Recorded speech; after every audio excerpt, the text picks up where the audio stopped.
What's up, guys? How's everyone doing? Wrestle Madness here. And last night, I went over to a friend's house, and me, him, and a group of others, we all saw All In. Now, I did not plan on seeing All In. I honestly didn't really give two shits about this show.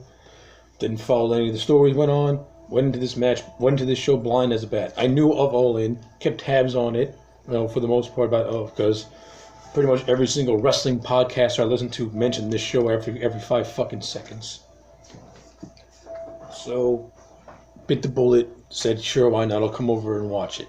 I watched it, and my impression is this. It was a good show. It was not a great show. This show had stuff that I liked, and this show had stuff that I just didn't care for. And I'm going to run down this card from the main pay-per-view, one to last. I'm not going to go into match details. I'm just going to give you my broad thoughts and how every match went off. Before I get started, I just want to mention one thing. The crowd during this show was annoying as fuck. This fucking crowd was like a WWE crowd. Every fucking match, every fucking moment, these fucking dingbats were doing this is awesome, and holy shit. Not every match in this card had holy shit moments. Not every match was awesome. Wrestling crowds nowadays are the most dumbest motherfuckers in the history of the wrestling industry. These fucking people will say holy shit if a guy fucking grabbed his dick in the ring and had the guy sniff his fingers. Wrestling crowds are fucking retarded nowadays. I can't stand them. And listen, WWE is beyond guilty of this too. I trash those bastards also. So just because they're in the indie scene, that doesn't make you better. If anything, it makes you even worse. Alright, so let's get this fucking review over with. Opening match. Matt Cross defeated a guy called MJF. Decent opener. Nothing spectacular, nothing fancy. Matt Cross I've been following since his days as M-Dog20. MJF, I've never seen him wrestle before. But I've seen him in the ring. He's green as shit. He's not seasoned. He's not that polished. No, he does have an interesting gimmick to him. He does have an interesting look to him. I think when I see MJF act out his gimmick, it kind of reminds me of EC3 in a way, as this entitled, stuck-up person. So yeah, maybe with more seasoning, a little bit more polish, give him like another 2-3 years, and MJF could be pretty good and maybe NXT bound. Matt Cross, again, I've always liked Matt Cross. I've been following his career for a while now. He's great in the ring, good high flyer. But he's wrestling a guy called MJF who was more ground attack and more ground based. So, yeah, Matt Cross didn't really get a chance to do a lot of his typical high spots. But by God, when Matt Cross does go flies off the turnpost, it's a thing of beauty. He's so fluid and so smooth. And he gets the win in the opening match.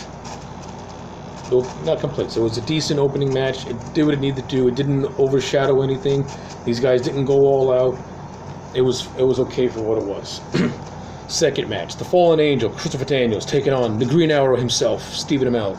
I've been a fan of Christopher Daniels for as long as I can remember. I've always loved the whole gothic gimmick he used to have. Now he's doing a thing where he's incorporating more his personality, and I didn't care for it. Then again, I was a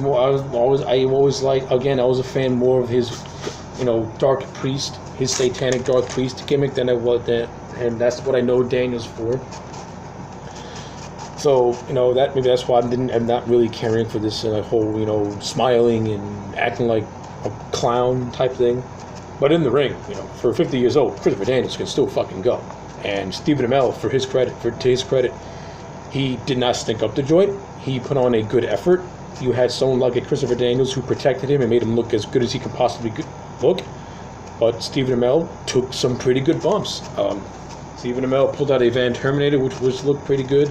Amell took this table spot where he just landed through that table. He landed through the table and pretty much he crashed himself. Amell crashed himself, and that, of course, led to his eventual demise at the hands of Daniels. Decent. No, again, like the opening match, it was fun. I actually liked this match better than the opening match. This match was fun.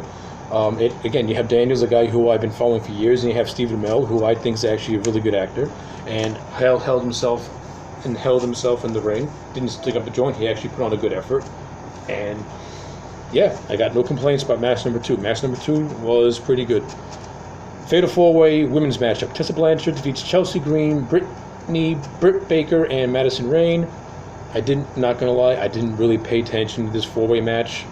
And when I was watching it, it was okay for what it was. It was decent, fun little match. Nothing spectacular. Wasn't really impressed by anyone. Tessa Blanchard gets the big win.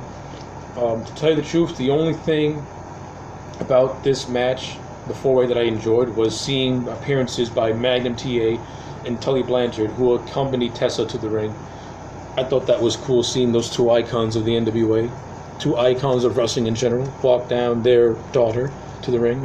Magnum's the stepdaughter, Magnum is the stepfather, and Tully's the biological dad, so it was fun seeing those 2 with Tessa. I thought that was a nice little moment. The thing I did not like at all was post-match. I am getting sick and tired of these fucking wrestlers constantly breaking kayfabe. It's getting fucking aggravating right now. You are a heel. I don't want to see a fucking heel hugging the babyface, being like, "Oh, it's all in. Oh, let's cry. Oh." Bitch and dick, you a fucking heel. During the match, you're ready to kill this fucking guy. / kill this fucking girl. / break this fucking girl's body. Enough with the hugging. Enough with the, disrespectful. Listen, we all know wrestling. We were all in the joke of professional wrestling, okay? We get it. It's a show. It's over-the-top entertainment. But so are TV shows. And so are fucking movies. When you watch Breaking Bad, you don't see fucking Bryan Cranston winking at the audience as Walter White saying, "I'm not really a bad guy." Come on already. Maintain the illusion. It's not gonna hurt you.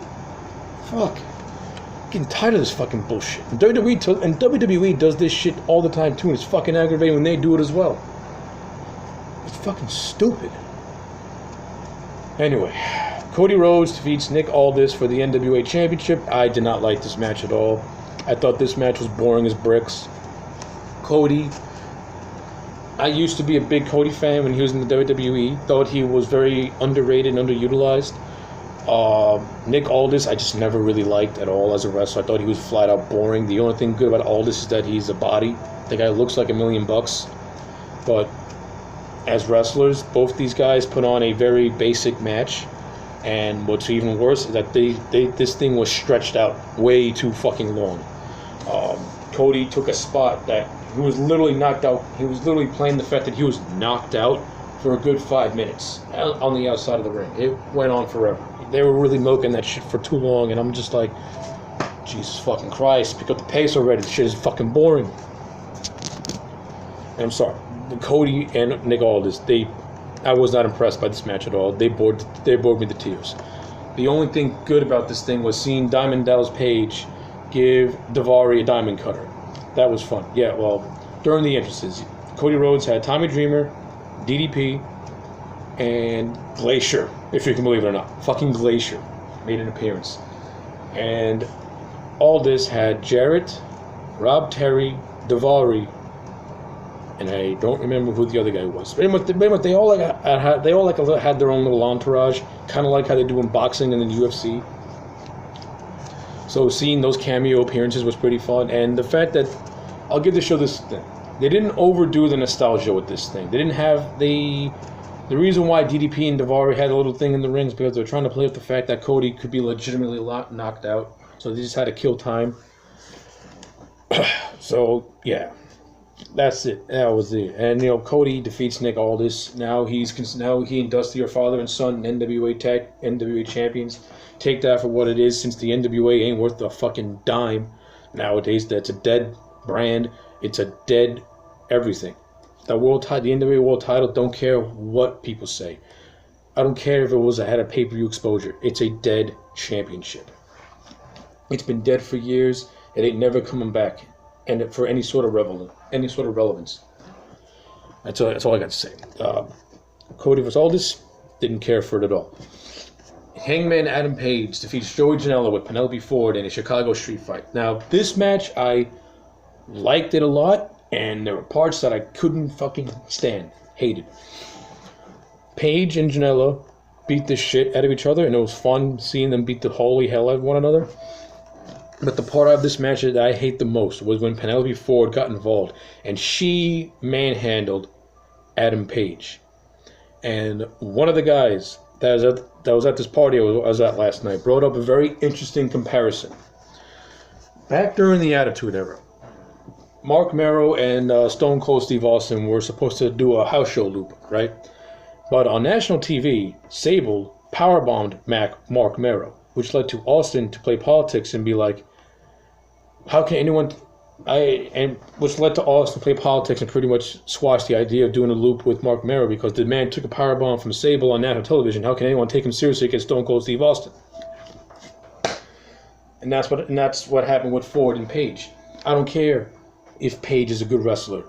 Once you get manhandled by somebody who is smaller than you and not as big or as thick as you, and you have to make them look good, and you're a jacked up guy, it comes across as fucking retarded. You come across as stupid. And that's what her involvement with Page was like. It came across as retarded. When someone like Alita would do it, it would happen from out of nowhere, and it was a Hurricane Rana that no one saw coming. Penelope Ford literally manhandled this man, and it looked retarded.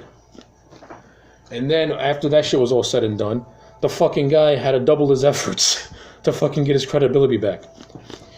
Why would you agree to something like this? It's fucking retarded, it is fucking stupid, I never cared for it, I never liked it. Brandy Rhodes was used to this show, right? But she was used to me the right way. During the Cody and Aldis match, she took a spot. She got elbow dropped in her lower back. Of course, she didn't fucking sell it throughout the entire show, because she came back later on. She was acting like she didn't take no bumps.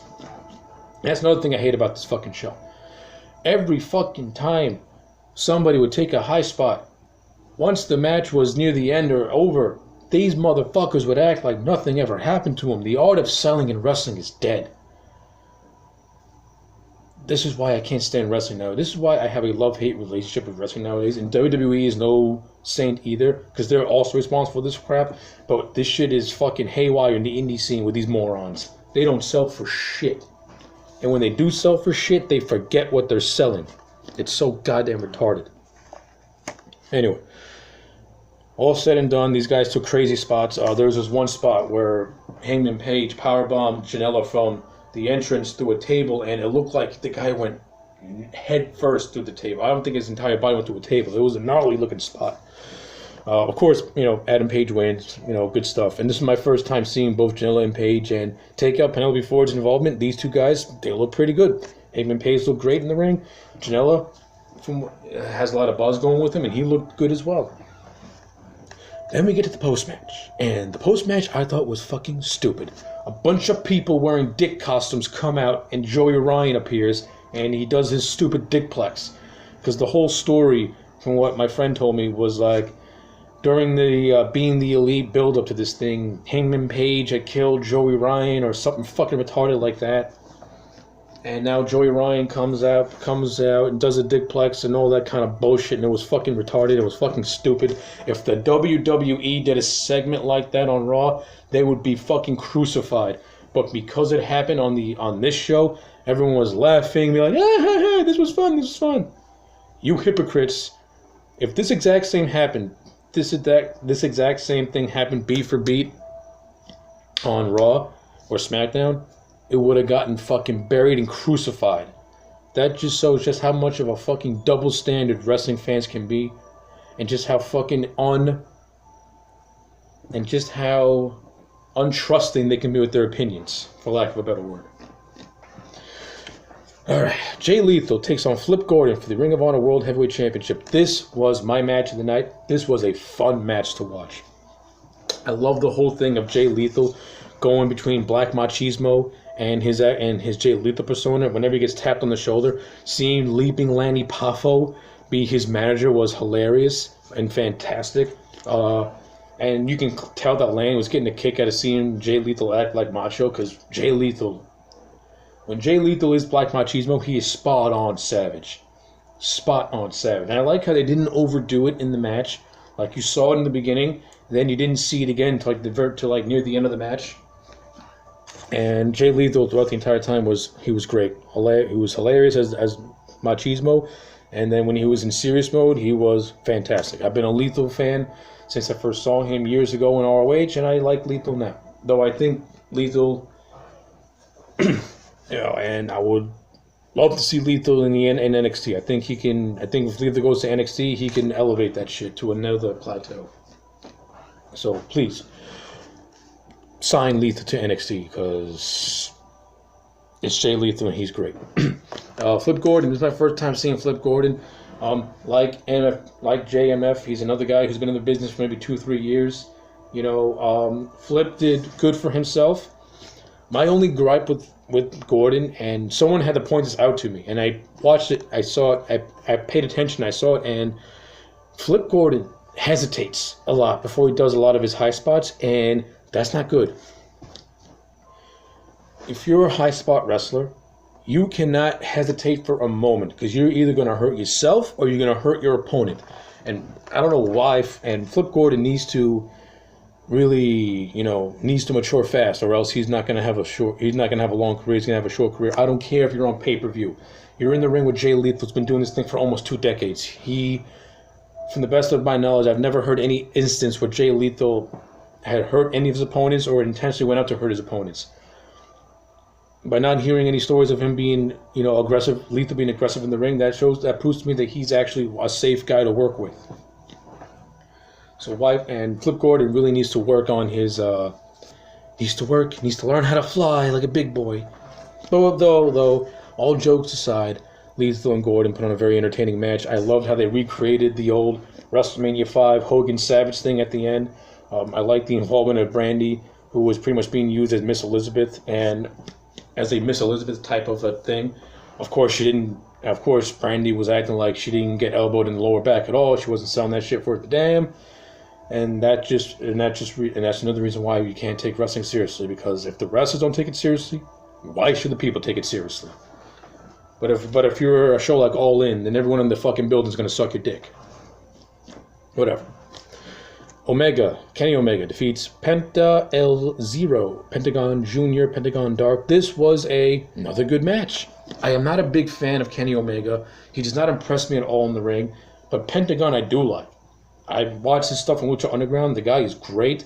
I love his gimmick. I love the whole thing of him breaking arms as being like this arm collector. I thought that shit is fantastic. And these two put on a really good match. But to tell you the truth, I think a lot of it more was more Penta than it was Omega, because Jesus fucking Christ, I swear to God, I have never seen a guy do more one move than Brock Lesnar. Every fucking time I would see Omega do a move, it was a goddamn V trigger. I'm like, does this motherfucker know any move besides a fucking V trigger? This is the fucking guy who everyone says is the next bet, who everyone says is on the level of AJ Styles as a wrestler. He's doing fucking V-trigger. He did more V-trigger kicks in one match than Brock Lesnar does suplexes in a match. And yet I'm supposed to believe Omega's one of the best wrestlers today? Why? Because he has long matches? Fuck you. Seriously, fuck you. He pulled out a German suplex every now and then, and he pulled out the one-winged angel for the finish. But Jesus fucking Christ, I've never seen any one guy do more moves and get his dick sucked more than Kenny Omega. So fuck Kenny Omega.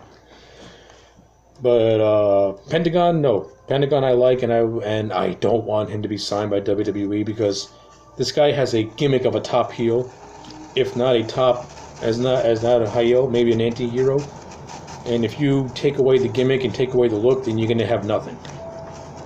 So yeah, Omega wins. Post-match sees Pentagon attacking Kenny Omega after the match. Revenge for losing. Nope. Chris Jericho promoting his cruise. Fun to see Jericho. I had a feeling he was going to show up, and I'm glad he did. Always fun seeing Chris Jericho. Okada took on Marty Scurll. This match was not bad. This was a good match. Okada, he's a good wrestler, not a great wrestler, but he's a good wrestler. Marty Scurll, I haven't really seen a whole lot of his work. He did fine for what he does. Marty Scurll didn't really blow my socks off, didn't really impress me all that much. Though it was fun seeing him lock on the crossface chicken wing on Okada. Shades of Bob Backlund. That was pretty good.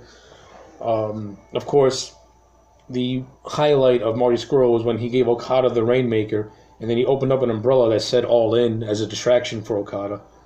That was pretty much Scurll's shining moment, because once that spot of the match happened, he pretty much went all downhill, and Okada took this match home. So yeah, good match. A good match though. Really, it was a good match. And these guys did exceptionally well with one another. So yeah, now we get to the main event. The Young Bucks and Kota Ibushi takes on Rey Mysterio, Phoenix, and Bandito. Did not like this main event. This match was pure 100% car crash. I don't like the Young Bucks. I don't like the Young Bucks. Watching this match further intensifies why I don't care for these guys. They don't do anything at all. The Young Bucks, they do super kicks, they high fly, they do a fucking Meltzer driver, and that's about it. They don't really do anything else of note. And the only reason why people suck their fucking cock all the time is because, it's the Young Bucks, they're independent men, blah, blah, blah, blah. Fuck the Young Bucks, I don't care. I don't give a fuck about the Young Bucks. Kota Ibushi I did like from the Cruiserweight Classic, and he was good here. Mysterio dressed up as Wolverine, it was fantastic, and Mysterio at almost 50 can still go. Phoenix I've seen from Lucha Underground, he did great as well. Bandito, who I'd never seen before, impressed me in this match. So yeah, just because I didn't care for the main event because it was a spot fest match that didn't really have no psychology to it, that doesn't mean it was horrible. I would not have closed the show with this match, to be honest with you. I would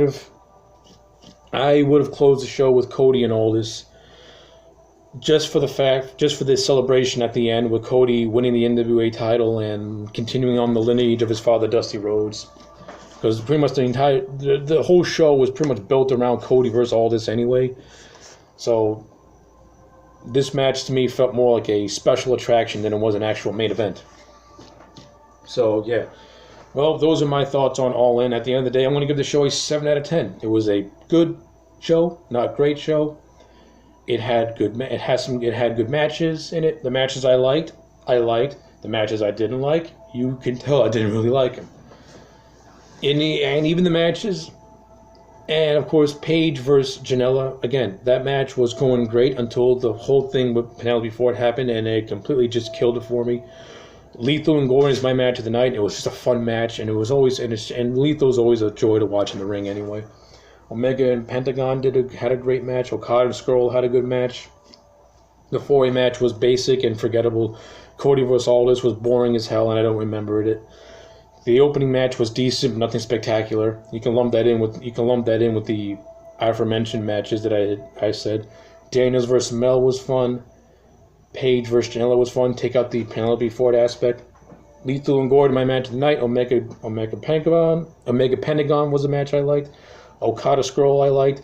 Young Bucks and Kota against Mysterio and Phoenix Bandito. As a main event, did not like it. Put in the middle of the card, it was fine for what it was. So yeah, 7 out of 10.